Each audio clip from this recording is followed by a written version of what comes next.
funky bass groove.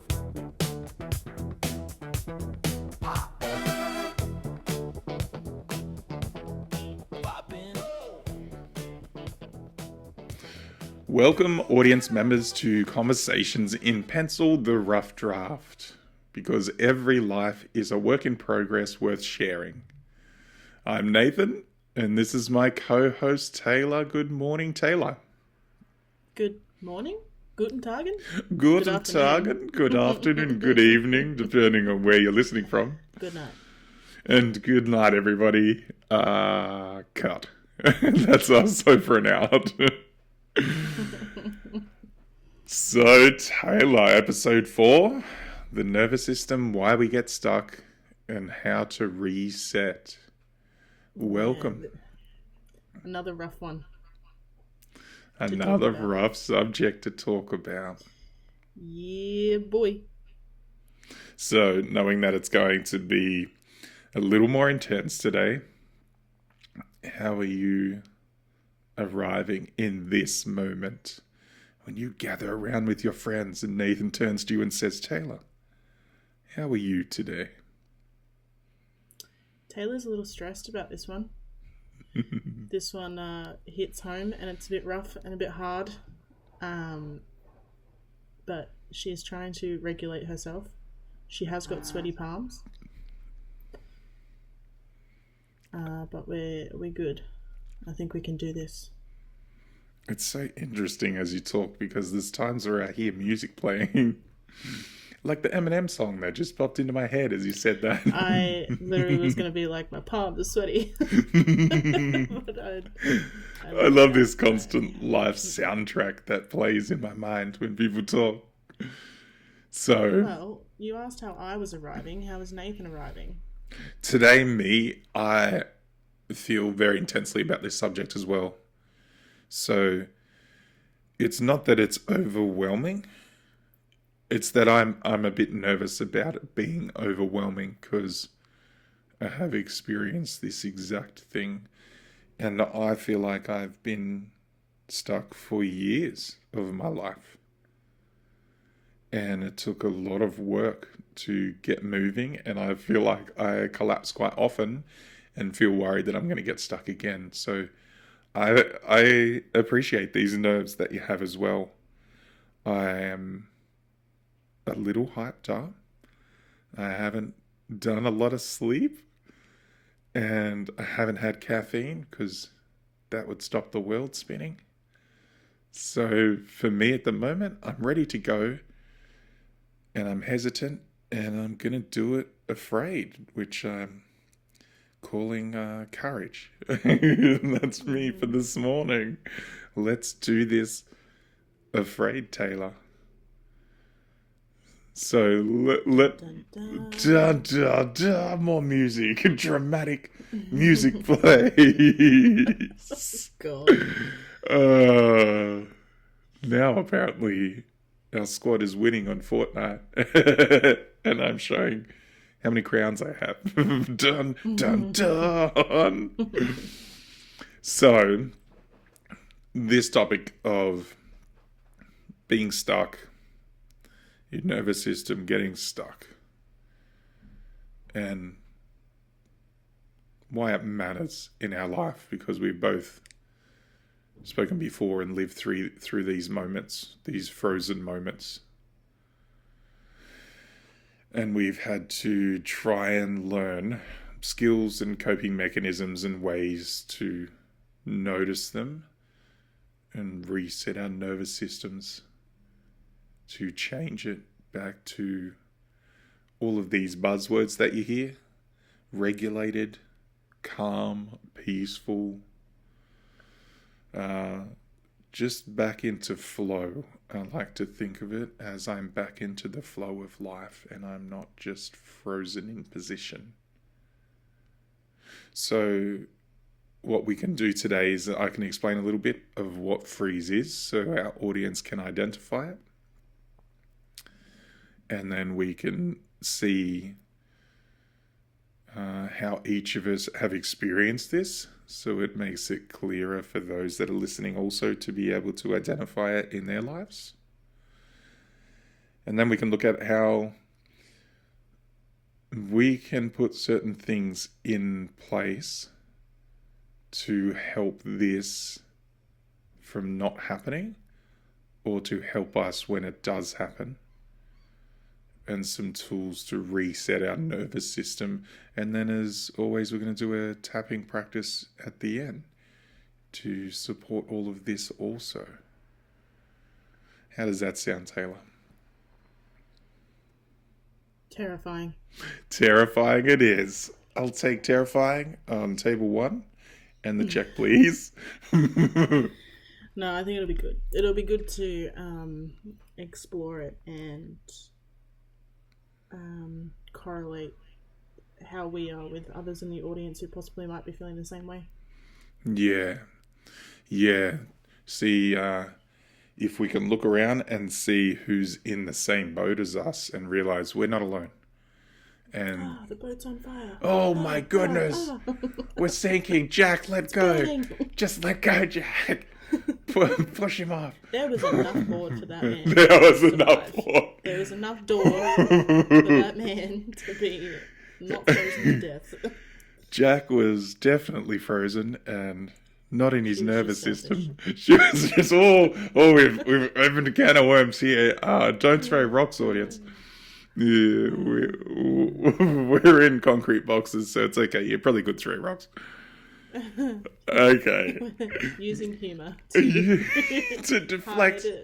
You may sense a level of stress in us, and you may see and notice if you look to your left a good deal of twisted sense of humour. We also call this trauma. It's very well developed. This is one of our coping mechanisms. Welcome to Twisted Sense of Humour, episode 4. And now we can get a little serious.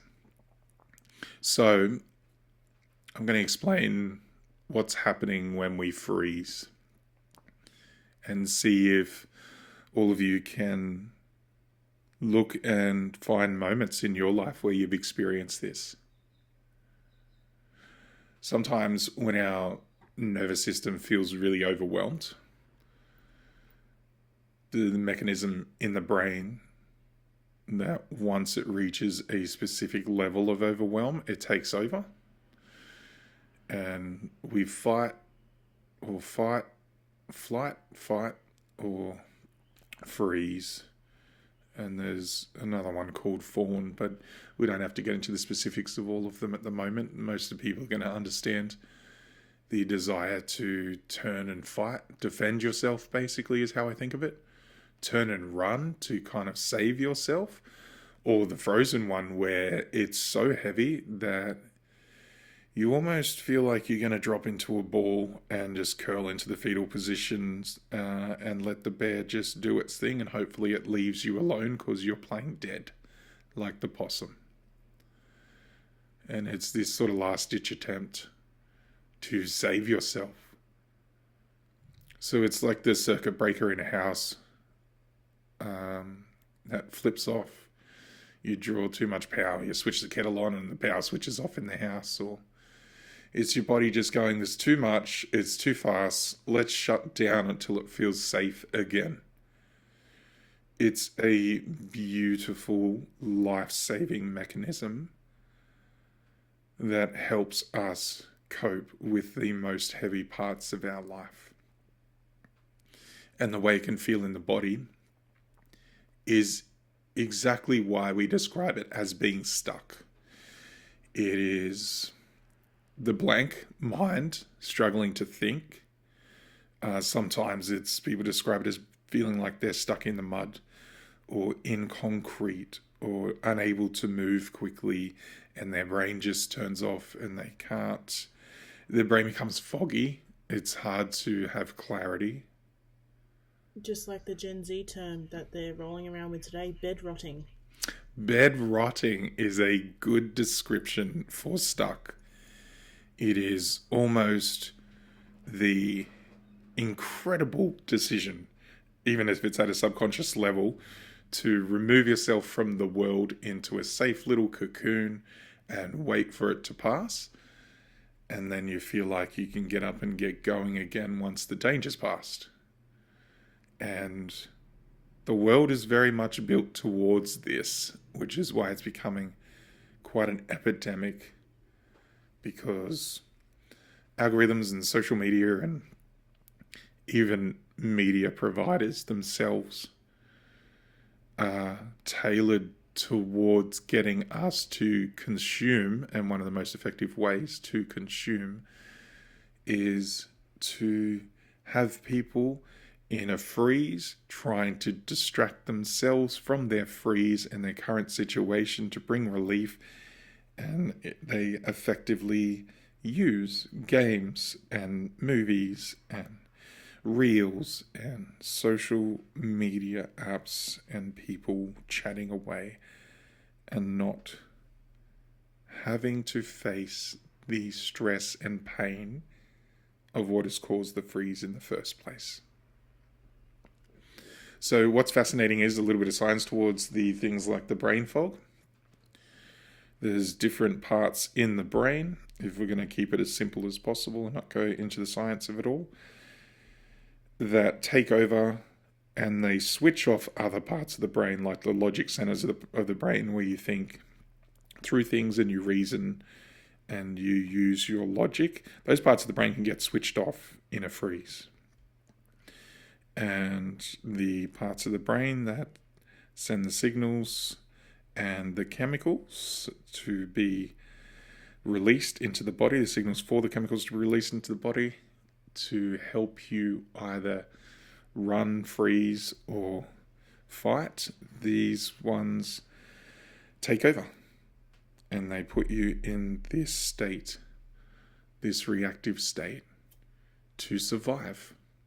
And this is why your mind goes blank. This is why it's really hard to think. This is why it's hard to move, because at times you can be going into a quite literal physical freeze, so your body can get heavy and numb. And then there's times where you can disassociate completely. It's almost like looking at your life from a distance. Your emotions disconnect from others. Sometimes you just space out. Sometimes you just go into an inner world, and that's quite beautiful. But the inability to be present in your current life or in the room is part of this set of reactions that you can now start to identify as this freeze response or this nervous system dysregulation. So today we're going to focus on the freeze part mostly, not the fight or flight part. We have discussed this a lot, Tayla and I, and one thing that comes up a lot even for us is a level of shame and self-consciousness about feeling like it's a weakness when this happens to us, feeling like we're not strong enough. One of the favorite things that I ever heard was somebody that explained people who finally break down and sob or cry or have a nervous breakdown or go into a freeze response or get dysregulated is that they have been carrying so much for so long that there is no other option but for their body to start screaming at them to please pay attention, because they can't keep carrying this terrible load. And it's trying to protect you and save your life. And this is why it's important. Now, it's worth switching over to Tayla to see what it's been like for her to identify and experience some of these moments, to see if we can lightly touch on it. As I know this is a sensitive subject, and it can be sensitive for those participating and listening even to focus on these things, because they can create this response just talking about them. So if we take a minute to just breathe a deep breath even for you, Taylor, just to take a deep breath and then see where you're at and let us know from your experience what it's been like to feel some of these things, to be in a free state. Yeah, it's been quite difficult actually. I think I've lived in freeze almost most of my life. Mm, And as you were talking about it, I think what came to mind was it's literally like in the movies when you see someone fast forwarding time and time is fast forwarding around you and you're just standing still and like watching it. You're literally just watching people walk by, the time's ticking, but you're not actually moving. You're just stuck and situated in the one spot. And mm, that could look like anything. That could look like bed rotting, not wanting to get out and do the day. Just like it could be the most beautiful day outside, but you just don't care. You're like, I just don't have the energy or capacity to get out of bed. I don't want to do it. And it gets to the point sometimes where you have to force yourself to do it, to be able mm, to get back into the rhythm of actually living life. Freeze Fortnite is a massive one for freeze. mm, Sitting there playing a game, immersing yourself into a game so you don't have to think or live in the reality of your life. Um, I've used that as a coping mechanism for many years now. It's not until now when I've sort of taken back a bit more control of my life that I can sort of go, I don't need to play this game today. I have a million things I need to get done. Don't get me wrong, I love to play it every now and then, but I definitely have cut down my hours from, God, I think I used to play from like 10 a.m. right up to 2 a.m. It was pretty bad. mm, It mm, was horrific. But doing it was a coping mechanism for being stuck. mm, Not wanting to face my fears, not wanting to move forward, not knowing how to move forward. And then sort of having people around you that also didn't understand. And I guess that's where addictions come in, when you become addicted to certain things because you want to feel that dopamine rush, which is what Nathan was talking about with like the social media side of things. And as he was talking, I was thinking how COVID has been such a big thing that started this. mm, Not being able to connect with people, so people were trying to connect online, and now it's become a coping mechanism for people because the anxiety and the thought of actually going outside and doing things is just too high now. The mm, risk is too high to, from sickness to not, from the anxiety of not wanting to do it. Um, it's massive. mm. What did you think about that? I I love this because it helps people to see, here we are recording a podcast, and when we met, I would have said we were both in freeze, and we were not in a position on our own to get going. We needed support and we needed time, and COVID just still lingers. And it's wild because it feels like it was not that long ago, but we're in 2025. So years have gone by, and it's still fresh when I think of COVID and the struggles and the disconnection from people, and even the stress and fear to go and reconnect with people, which I do. Actually, I do think I have a theory on this, which is it's very difficult to connect with other people if we're not connecting with ourselves. And so, in those moments where it's all too much to bear and we kind of disconnect from the things we're experiencing and feeling, it makes it so much harder to connect to other people or even find the people we need to connect to help us actually feel safe enough again to start gently probing into the things that we are carrying that are quite painful. And it's overwhelming. We say bed rot like it's a simple little thing, but it's really heavy for people. And perhaps now they can look at it and think, here's some people doing a podcast, sharing how they feel. It's possible to get out of this. It's possible to look at somebody else and think they're fine and realize they too are feeling freeze on a daily basis.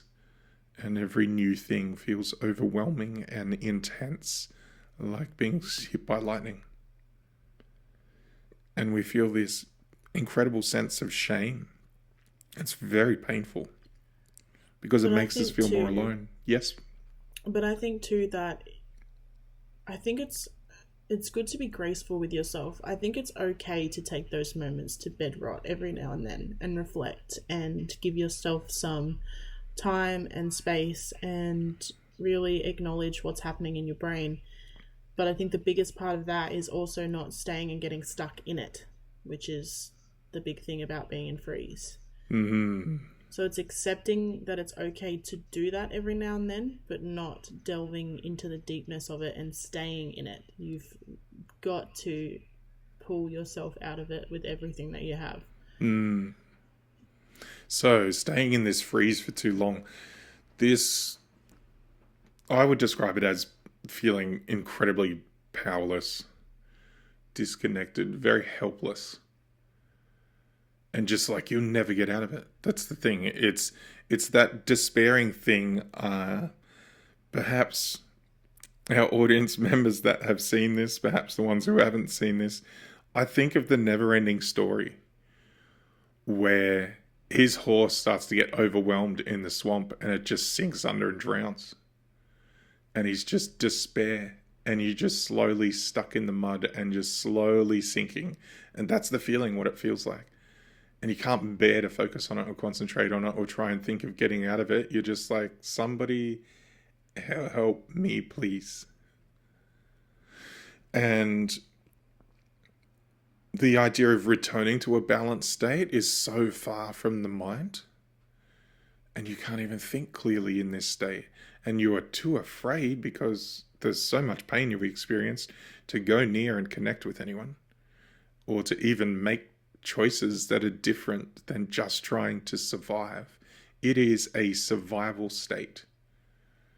And it is heavy to bear. And the thing that we really want to discuss today is how to start shifting out of this. What practical things you can do to start shifting out of this and to allow in your mind some grace that this is trying to protect you, that you're not alone, that there are things that can be done within your power now. And I'm not even sure we had this discussion between us, but do you distinctly remember thinking, here is something I can do today that's doable when you were frozen? I think it comes down to just doing small things that eventually build up to big things. I mean, Nathan has been a big life support for me. If I hadn't have found him, I don't know where I would be. So having Nathan there, who was also in the same position as a support network and constantly reminding me of the things that I need to do, was very helpful. And I know that not everybody has that option, but hopefully this podcast can be an option for you to turn to if you need help or guidance with these things. But it's just doing the small things. Even if the small things feel horrifically too much, you just dial it back and do the next small thing, or make an even smaller thing. And then once you're able to do those small things, you can eventually build up to big things, and it becomes a lot less overwhelming and more manageable. And once you really hit that moment of, oh, I want to change my life, things will start changing. Things will start coming forward. You'll feel a bit more less stuck. There'll still be times where you feel heaps stuck. That's natural and normal and nothing to be ashamed about. But you will start to feel less stuck, and you'll be able to start making those decisions that you need to make in order to change your life and live it the way that you wish to live it. I love this so much. This reminds me of so many things. I remember psychologists talking about the benefits of Lego, and they did studies on children, watched them playing with Lego, and they realized how beneficial Lego is because there is a point where children get where they can't go any further. They do get a little stuck in their problem solving and they can't find the right piece. And what they realized is naturally, kids that are just going to come up with solutions for themselves, they just start to naturally lean towards certain patterns. And they realize that these kids that play with Lego end up putting it down and stepping away or starting on something else or looking for a different piece. And they realize this created a really solid level of resilience in these children to realize that freeze is a bit of a step away from things. It's a bit overwhelming. I can't solve it. I can't do it. I am going to step away. And this also, there is so many tricks that I hear. A beautiful trick from a psychologist that I heard. I'm going to try and not throw too much information out here, but this trick was beautiful. It's sort of the 10-minute rule. It was to set aside 10 minutes. They try and set aside the same 10 minutes every day to get yourself into a pattern and to sit there and think intensely about what the problem is, and then to leave it till the next day for the next 10 minutes to think about it. And every time it pops up into your mind, it's very impossible for us to never think about something, and that's the method we often use. There's a problem, all I do is try and obsess over it all day, every day, and it's overwhelming and exhausting, and I'm tired. And the 10-minute rule allows us to set aside the 10 minutes, think intensely, and not fight ourselves all day to not think about it, but then to turn, and this is the key, to turn in those moments where it surfaces again and we try and obsess over it or think more about it, to give us space so that we can say to ourselves consciously, oh no, that's not for now. I will think about that tomorrow during my 10 minutes. And just to start implementing that habit, and it gives us enough space to appreciate these moments of distance that we need to allow our mind to actually focus on the problem every day and work on it. And then to let all of the work we do in those 10 minutes sink down so that our subconscious, which provides us with all of the solutions in our life, has time to process, sort out, and offer solutions to us, and they will come. If someone puts this in their life, it will help. 100%. Yeah. I think I just want to be a bit vulnerable for a minute and have a look at how freeze shows up in a daily life. This is very hard to explain, and I'm not sure if anybody else has. People would have experienced it, but people experience it differently to other people. So recently, I've been suffering from panic attacks. So my body is literally screaming at me because I'm not processing things properly, and it's trying to release those emotions and release that pressure and build up of being in this survival mode freeze for so long. And they come out of nowhere. People will ask me, and it's very frustrating. They'll be like, what were you thinking about before this came on? What were you doing before this came on? And it's like, I got up off the toilet and I had one. I don't know how to explain it. And when they come along, it's like an elephant sitting on your chest. You find it hard to breathe. You start to get sweaty and hot. You don't know how to relax, and then you start panicking about the panic attack. And it's difficult. It's really hard to regulate yourself in those moments. And I find that even though I have a bunch of resistance to doing it, tapping will literally help me come out of those panic attacks. So it's really important to listen to Nathan when he's doing these little mini demos, because they will literally save you and pull you out of those moments. There are other things that you can do. So you can do, I think there's hand movements you can do. There's hugging yourself to regulate yourself in those moments. I think it's important to just try and breathe, relax, take those deep breaths. But that's just more of an example of how that shows up in my life, and how I feel like at times I've defeated it. They're not there. They haven't come back. They're not coming back. And then bam, it'll just happen out of nowhere, and it will smack you in the face. And but that's your body telling you, like, hello, Taylor, you're not fixing this thing that's inside of you. You're still holding a lot of it inside, and you need to let it out, which is important when it comes to grieving, processing, understanding your brain, understanding how your body is functioning in those moments. Because holding on to it, it's literally slowly killing you because you're not releasing it. Mm. And it bothers me when people turn around and tell you that they don't cry, and they hold it all in. And it's like, cry. Like, you don't have to do it in front of somebody. Like, go into your room and just sob. Do it, because it is so, so healthy, instead of holding all that pain inside and not releasing it. Because the benefits of just crying is unbelievable. And I think Nathan will back me up on that. And this is a huge social change that needs to happen. This is from a men's point of view, if I dare to speak on behalf of the men that I know.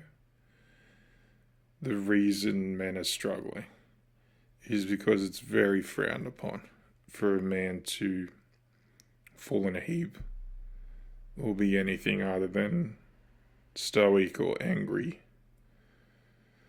or to not show emotion and to carry it, or to just keep bearing it.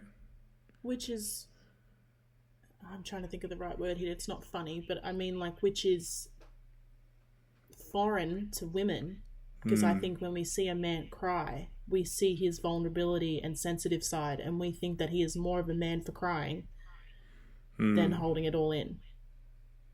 And this is very difficult, because there are many trains of thought on this, and this will cause some controversy. There is certainly going to be an effect on the people that are surrounding you by how you express yourself. And let's say, for argument's sake, if you were to sit there and sob in front of your woman, all of the thoughts that it's of how that's going to go, or how that's going to affect her, on what she relies on you for, on what that communicates to her, on how she's going to respect you. All I can say is let's if that's the case, where you don't want to show certain people, then okay, let's find someone else in your life that you can show it to, someone else that you can talk to. Perhaps there is a men's group that you can join. There's incredible ones now. And I encourage everyone to find some sort of network that truly cares, will truly listen, and will allow you to show these things without any of your fears of what will happen as a result. Perhaps it's simply that your woman is not yet in a position to sit and let you be in the feelings that you're feeling, or to express them in the way that you need to. And that's okay. Maybe she can't do that yet. Maybe you need other people to do that for you. Maybe you've expressed some of this and it's caused problems in your relationships.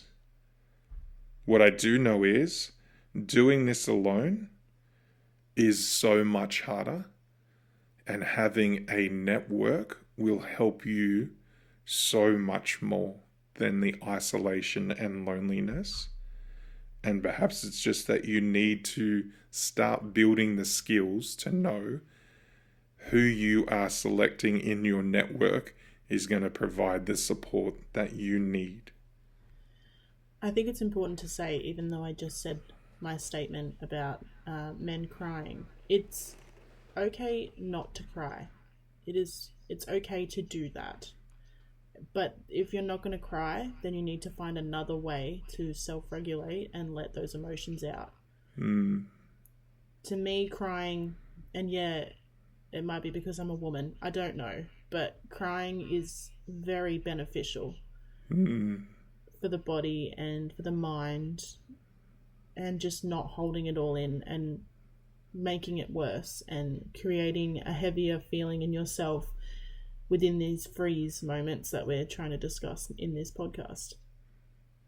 So take what I said with a grain of salt, but I think it's important to reflect on that and really try and find a balance where you can let those emotions out. And that, I mean, the gym can work, Mm.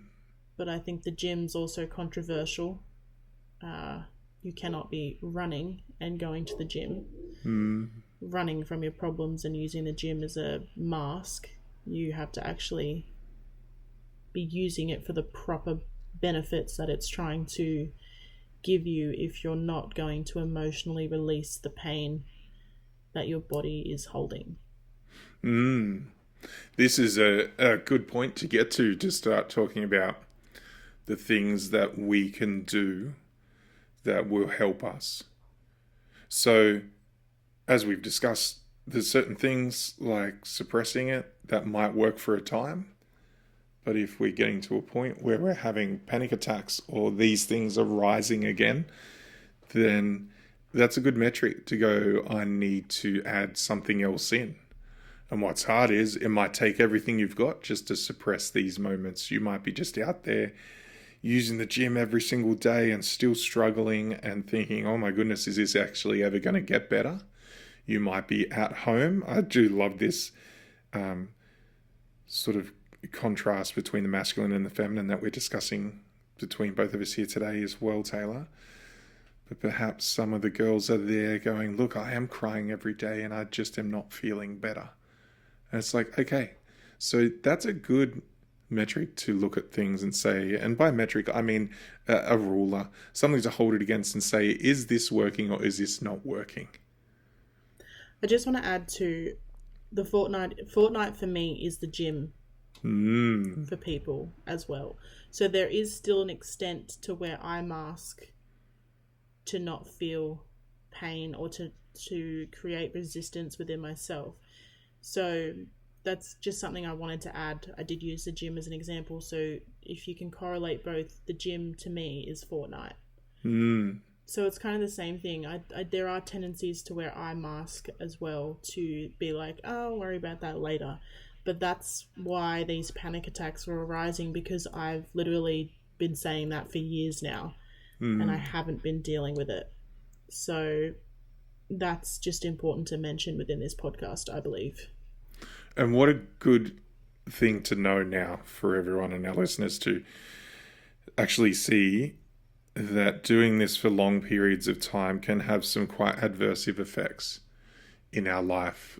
Not just emotionally, but physically, living in these states for long periods of time can cause some really severe side effects in our health, in disease, in how we heal, physically, even in how we cope with life ongoing.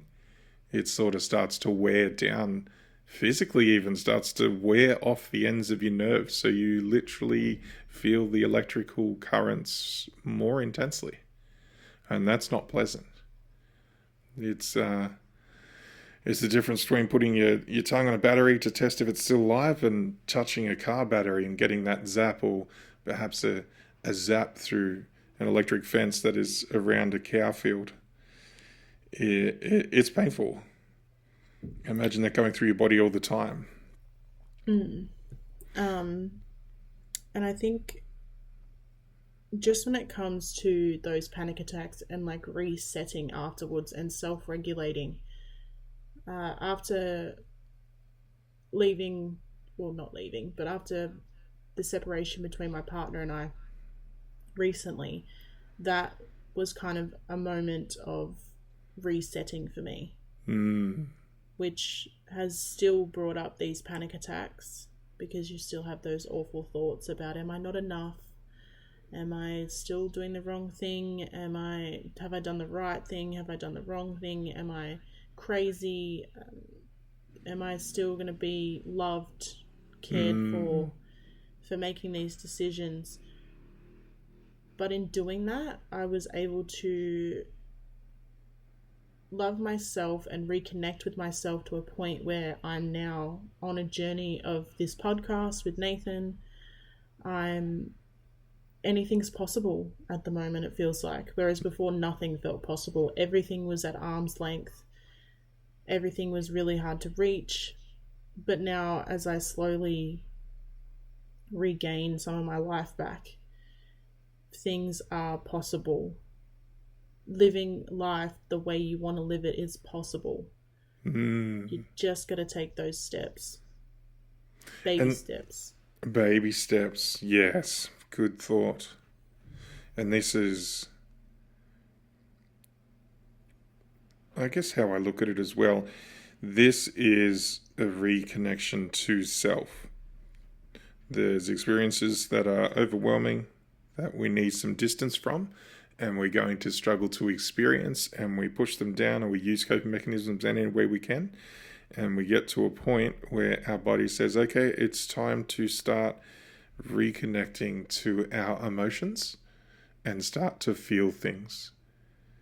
And it's very difficult because we like to intellectualize stuff. We like to talk about it. We're doing it right now in this podcast. We're talking about things. So it's creating this slight buffer, which makes it more comfortable, even though it is uncomfortable. But Oh, I'm still then, sweating. still My sweating talking palms are about still this. sweaty. It's Yes. not. I'm not So, how kidding. interesting to get to a point where we actually can start connecting to ourself again and feel safe enough to be in our body and go, yeah, this is my life. I'm not dying. I don't feel like I'm dying. I can sit here calmly and relax. I can face these emotions and feel them. And please, for the love of all things bright and wonderful, reach out to Nathan and I. If you Mm, need help, we're here. Like, we're we've only just begun and we're quite small, but if we could just help one person, I think Nathan and I would be like, oh my god, that's amazing. mm, So please, like, we are here to talk to as well. We are willing to talk and chat and help and give you as much knowledge as we can. And I think it's important to remember too that we're just like you guys. We're just regular people living everyday lives. We don't have psychological degrees. We don't have anything crazy. I am studying, but that's for another day. Um, but seriously, reach out to us because we are here and we would love to talk and help and guide and offer knowledge that we both have on how you can escape this freeze or anything that you correlate with within our podcast that we've posted so far. So that would be super important and super great if you guys could do that. yeah, we would really like to build a network of people that have experienced similar things to us and want to support each other and show kindness and share their knowledge and bring themselves, because every single person is important. Your story is important. You are important. And we need you as part of our group. We need your knowledge. We need your problems, even, so we can consider things from your point of view to perhaps help us better see someone that's in our everyday circle in life and better be able to help them because you've helped us understand you. Perhaps you can Mm-hmm. think for yourselves, where are you noticing the freeze in your own life? Are there points you're seeing yourself frozen? Have you experienced this before? Mm.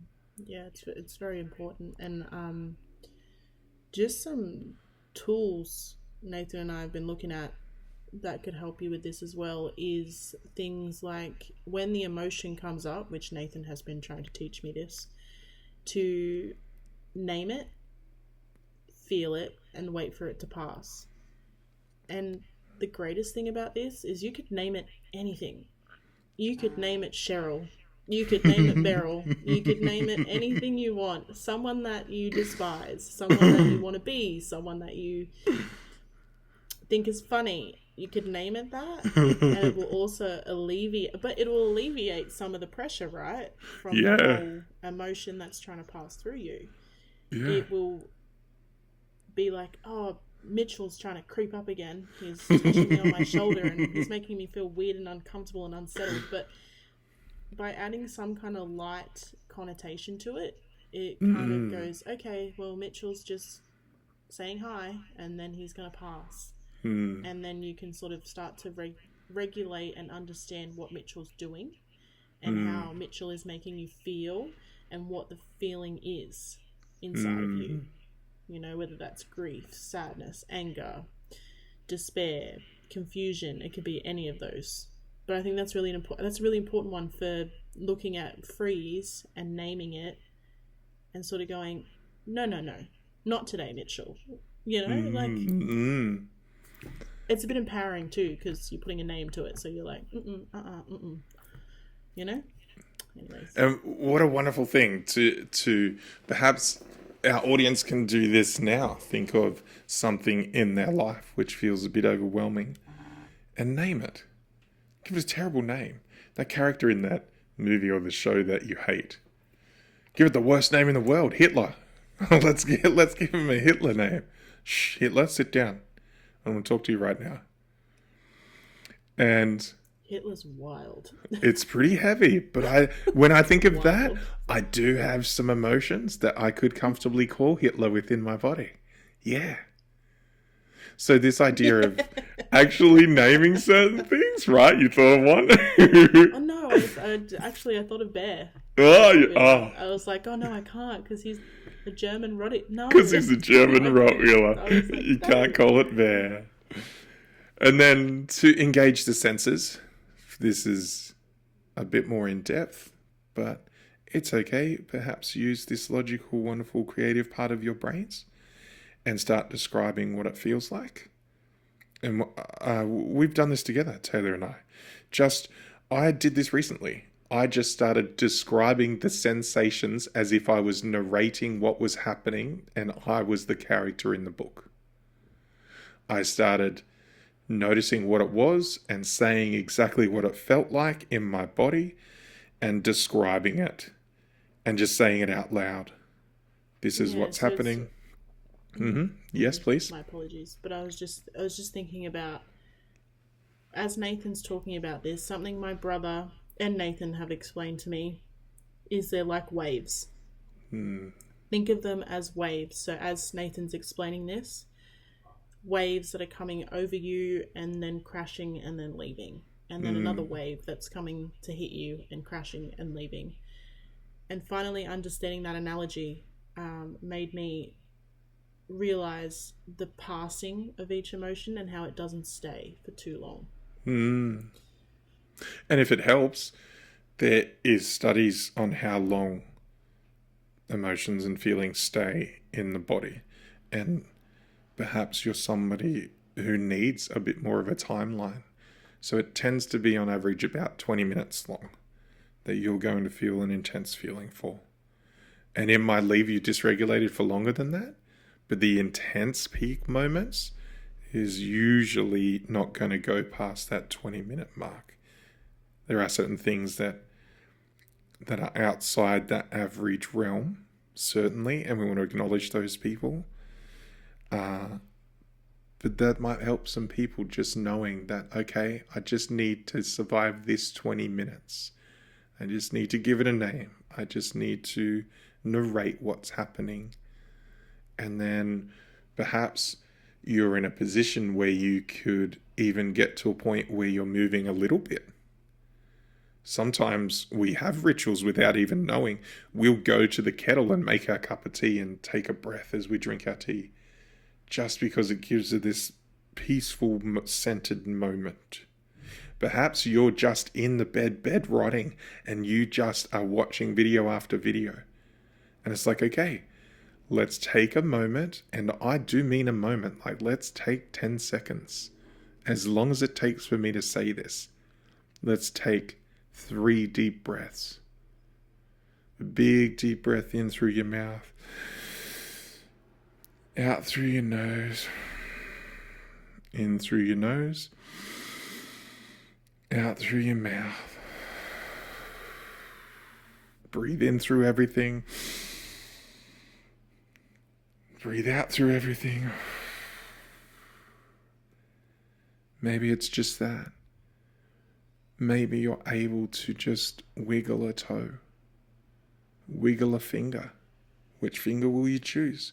Just wiggle it back and forth like a worm.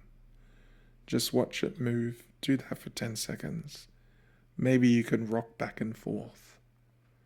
We naturally do these things without thinking.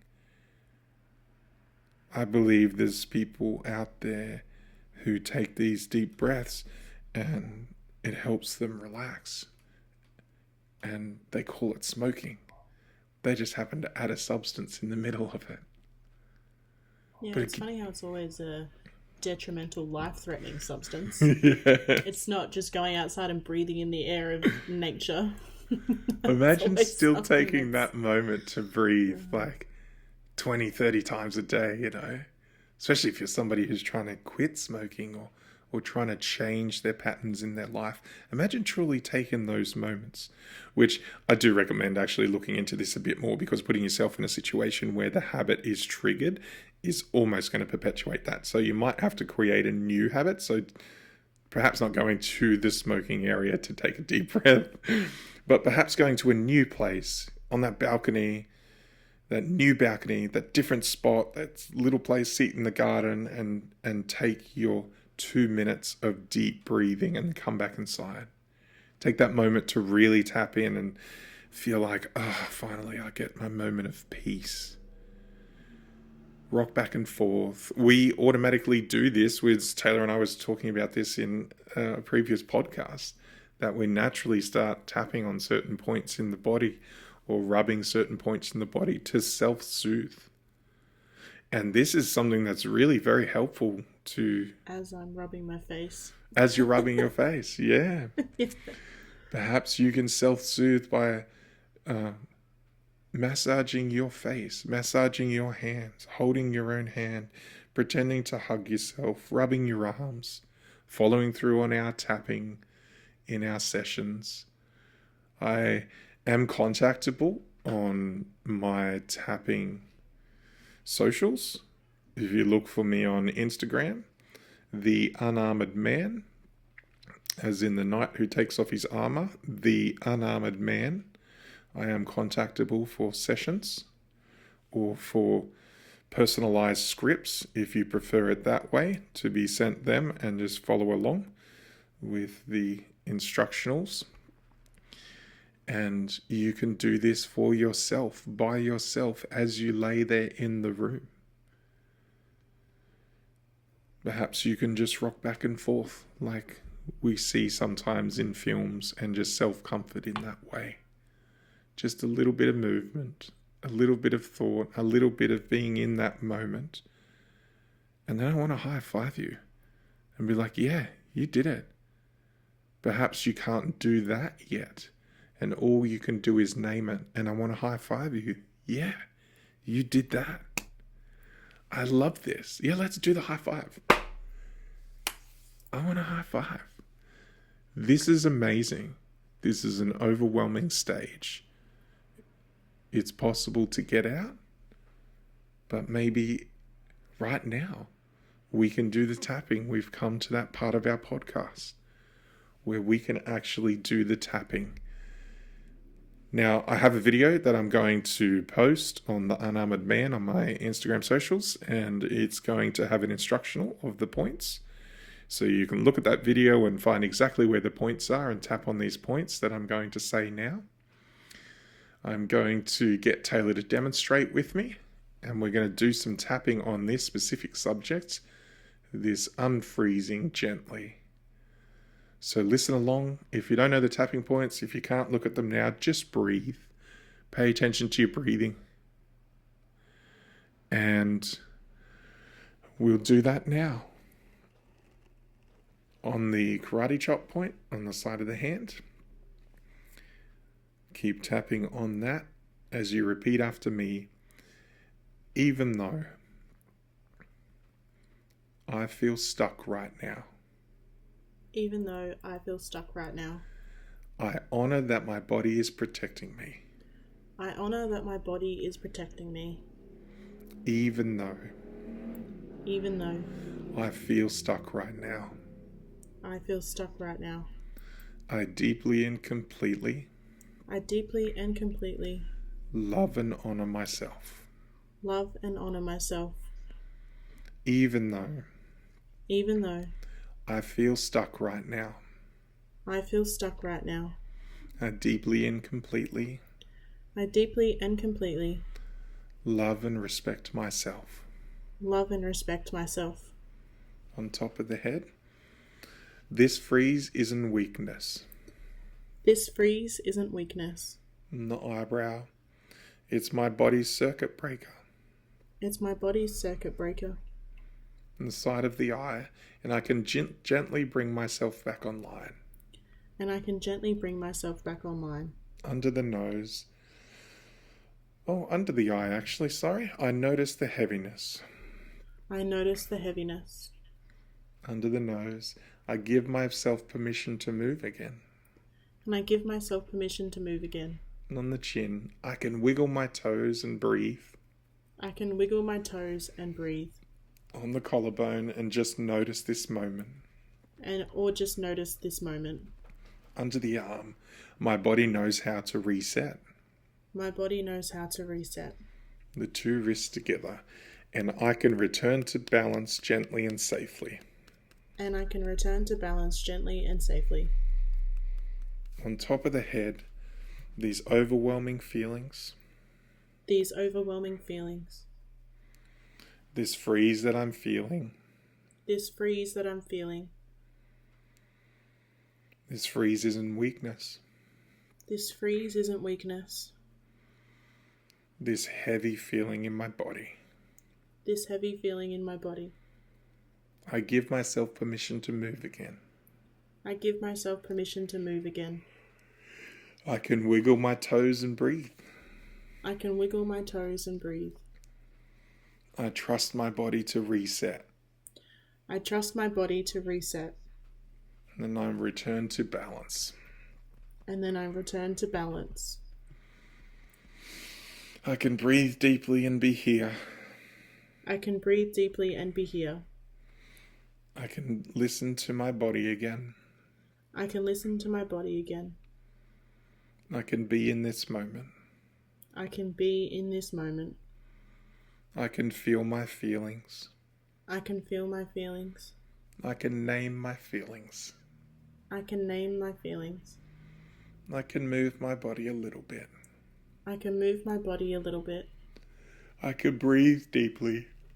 I can breathe deeply. I can choose to let this stress go. I can choose to let this stress go.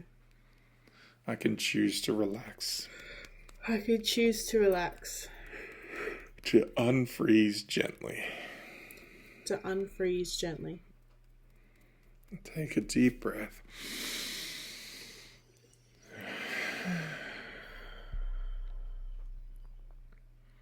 And just let that settle in.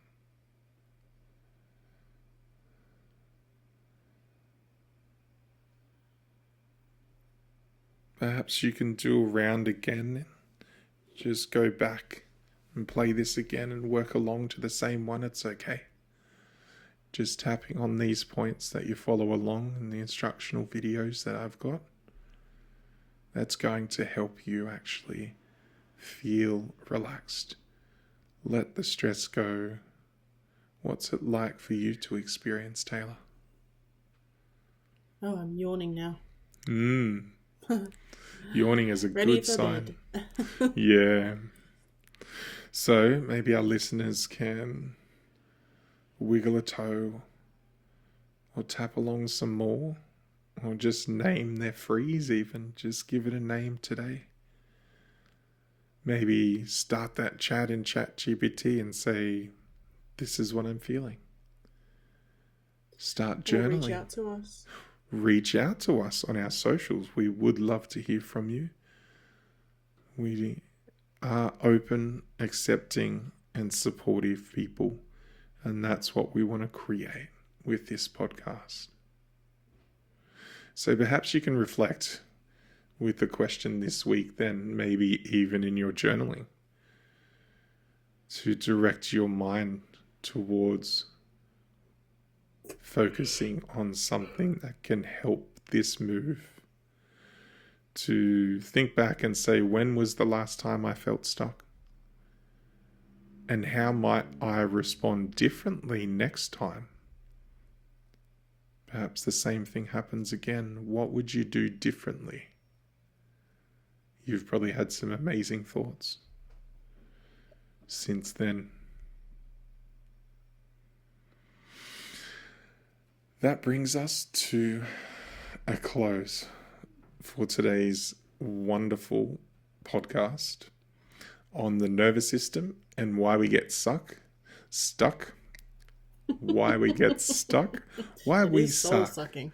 If we'd like to understand why our soul's being sucked, the nervous system, no. why Get we your mind get out of stuck, and how to reset.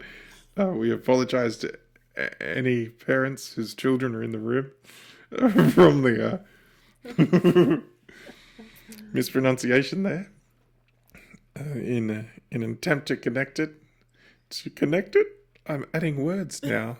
I seem to have reached the limit of my words for the day. In an attempt to correct this, every time I tap, something changes. The nervous system, why we get stuck, and how to reset. What a beautiful episode this has been. As much as we dreaded it, we took courage and we got through it. How do you feel now, Tayla, now that we've come to the end of our podcast? Are you glad we did it? I'm glad we do it. Do it? Now I'm doing it. I'm glad we do it. I'm yeah. glad we did it. And hopefully it helps someone. Yes. Yeah, this is my hope too. That you can find some gems that you can tap along, or that you can take some practical solutions that we've discussed here today and high five with us that you have implemented them or tried to implement them, and see how they work in your life is the point. Let's test it out and see what we can get away with. Yeah, and just listening even is encouraging. Yeah. Just listening to us.